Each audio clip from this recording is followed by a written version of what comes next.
माँ बाप अगर दुखी हो ना तो रोती है ये बेटियां, कि बारिश की छातों की तरह होती है ये बेटियां।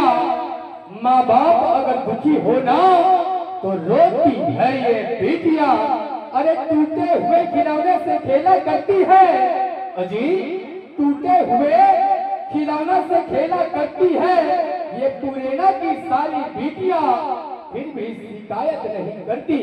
और लड़का तो एक कुलों को रोशन करता है, दो दो कुलों को रोशन करती है ये बेटियां, दो दो कुलों को रोशन करती है ये बेटियां।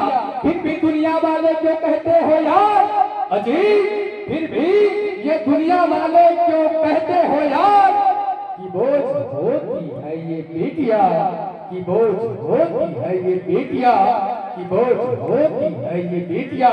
आइए बेटियों को नमन करते हुए यह पावन मंच हमारे बेटियों और संतों के नाम सादर सादर